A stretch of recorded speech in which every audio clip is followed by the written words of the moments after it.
Jesus is really like the person that would have invited anybody to the table. And I thought that was such an interesting line if you think about it. I think we're very like close-knit with who we will allow into our lives. Because I think most of us, if we're honest, I'm not saying this is true of everyone in the room, but I'm saying most of us, if we're honest, there's people that could come to the table that we would begin to complain that they were there. But Jesus says, no one is excluded. This is a God that always chases after lostness. And I think in America, we're very caught up in numbers. Like we love to say we're a 50-person church, we're a 100-person church, we're a 300-person church. Or I go to a 10,000-person church. I worked at a 4,000-person church. Like we love saying the numbers, and it's almost like we do it in reverse. We get more caught up with who is in the church than who is not in the church. And Jesus' focus is on the one. It's on the 1%. He says, man, as long as there is one, I'm going to chase that one down. He looks until he finds it. There's never a point where Jesus gives up.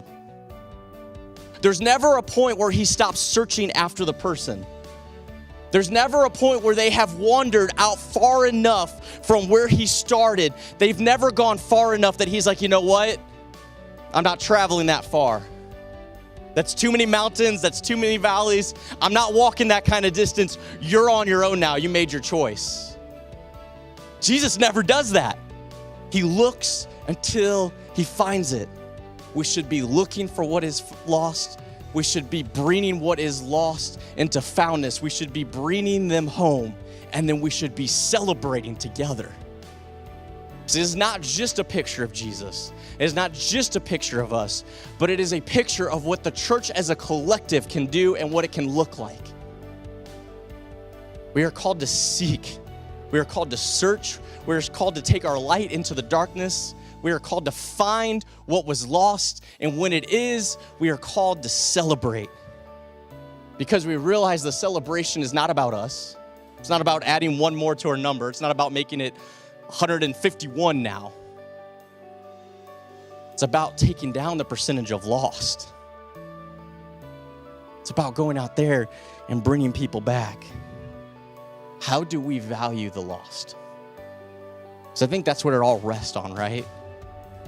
Jesus is really loved, personified. He's the best example possible of it and what it looks like. We're called to search. We're called to go out and do these things.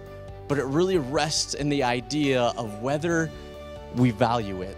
Do we value simply coming to church and getting to know the people that are here and being part of our life groups and being a family?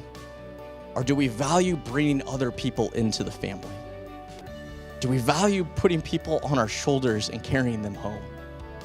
As we get to call this home.